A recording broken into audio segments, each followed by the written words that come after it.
Hi everyone, welcome back. ನೀವು ನೋಡ್ತಿದ್ದೀರಾ intelligent ಗುರು YouTube channel. ಯುವ ನಿಧಿ ಯೋಜನೆ ಅಪ್ಡೇಟ್ಗೆ ಸ್ವಾಗತ. ಯಾವಾಗ ಬರುತ್ತೆ ಲೇಟೆಸ್ಟ್ ಅಪ್ಡೇಟ್ ಕೂಡ ಏನು ಅಂತ ನಿಮಗೆ ಗೊತ್ತಿರೋ ಹಾಗೆ ಗ್ಯಾರಂಟಿಗಳನ್ನ ಹೊಸದಾಗಿ ಏನು ಮಾಡ್ತಿದ್ದಾರೆ ಅಂದರೆ ಹೊಸದಾಗಿ ಅಪ್ಲಿಕೇಶನ್ ಕೂಡ ಹಾಕಬೇಕು. ನಾವು ಸ್ವಲ್ಪ ಬದಲಾವಣೆ ಕೂಡ ಮಾಡ್ತೀವಿ ಅಂತ ಯೋಜನೆಗಳನ್ನ ತಂದಿದ್ದಾರೆ. ಅಲ್ಲಿ ಯುವ ನಿಧಿ ಯೋಜನೆ ಯಾವುದೇ ಕಾರಣಕ್ಕೂ ಮೆನ್ಷನ್ ಕೂಡ ಮಾಡಿಲ್ಲ. ಯುವ ನಿಧಿ ಯೋಜನೆ ಏನು ಹೇಳಿದ್ದಾರೆ ಅಂದರೆ ಇಲಾಖೆಯಿಂದ ಈಗಿರೋದನ್ನೇ ಯಾವ ರೀತಿ ಇದೆ ಕಂಟಿನ್ಯೂ ಮಾಡ್ಕೊಂಡು ಹೋಗ್ತೀವಿ ಅಂತ ಹೇಳಿದ್ದಾರೆ. ಬಟ್ ಇಲ್ಲಿ 2 ವರ್ಷ ಆದರೂ ನಿಲ್ಲಿಸ್ತೀವಿ ಅಂತ ಹೇಳಿ ಹಿಂದೆ ಸಿಎಂ ಅವರು ಹೇಳಿದ್ರು. ಅದನ್ನ ಅನುಷ್ಠಾನ ಮಾಡ್ತಾರೆ ಇಲ್ವಾ ಅಂತ ಕ್ಲಾರಿಟಿ ಕೂಡ ಇಲ್ಲ.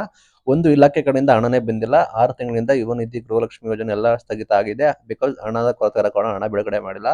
ಈಗ ಮುಖ್ಯಮಂತ್ರಿ ಬದಲಾವಣೆ ಕೂಡ ಆಗ್ತಾ ಇದ್ದಾರೆ. ನಂತರ ಹಣ ಬೇರೆ ಇಲ್ಲ. ಇದನ್ನ ಯಾವ ರೀತಿ ಮ್ಯಾನೇಜ್ ಮಾಡ್ಕೊಳ್ತಾರೆ ಗೊತ್ತಿಲ್ಲ.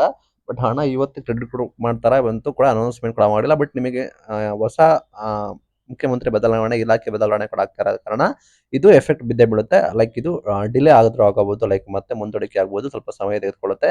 ಇಲಾಖೆಯವರು ಹಣ ಬಿಡುಗಡೆ ಮಾಡಿಲ್ಲ. ಮಾಡಿದ್ರೆ ಮೇ ತಿಂಗಳೊಳಗೆ ನಿಮಗೆ ಕ್ರೆಡಿಟ್ ಕೂಡ ಆಗ್ತಾ ಇತ್ತು. ಬಟ್ ಇನ್ನೂ ಕೂಡ ಬಿಡುಗಡೆ ಮಾಡಿಲ್ಲ. ಇದರ ನಡುವೆ ಮುಖ್ಯಮಂತ್ರಿ ಬದಲಾವಣೆ, ಸಂಪುಟ ಬದಲಾವಣೆ ಕೂಡ ಆಗ್ತಾ ಇದೆ.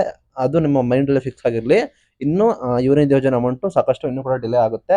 ನಾವು ಆದಷ್ಟು ಬೇಗನೆ ಎಕ್ಸ್ಪೆಕ್ಟ್ ಮಾಡಕ್ ಆಗೋದಿಲ್ಲ. ಬಿಕಾಸ್ ಎಲ್ಲ ಸಂಪೂರ್ಣ ಸರ್ಕಾರನೇ ಬದಲಾವಣೆ ಕೂಡ ಆಗ್ತಿರೋ ಕಾರಣ ಅಲ್ಲಿ ಇಲಾಖೆ ಯಾರು ವಹಿಸ್ಕೊಳ್ತಾರೆ, ಬಿಡುಗಡೆ ಮಾಡೋದೆಲ್ಲ ಟೈಮ್ ತೆಗೆದುಕೊಳ್ಳುತ್ತೆ. ಆ ನಿಟ್ಟಿನಲ್ಲಿ ಆ, ಮಾಡಿದ್ರೆ ಎಷ್ಟೊತ್ತಿಗೆ ಮಾಡಬೇಕಿತ್ತು. ಲೈಕ್ ಇನ್ನು ಕೊನೆ ಸಮಯದಲ್ಲಿ ಇದೆ. ಮುಖ್ಯಮಂತ್ರಿ ರಾಜೀನಾಮೆ ಕೊಟ್ಟರೆ ಎಲ್ಲ ಕೂಡ ಸರ್ಕಾರವೇ ಅಸ್ತಿತ್ವವನ್ನು ಕೂಡ ಕಳೆದುಕೊಳ್ಳುತ್ತೆ.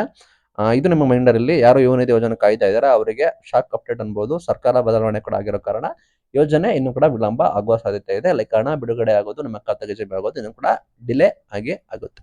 Thank you.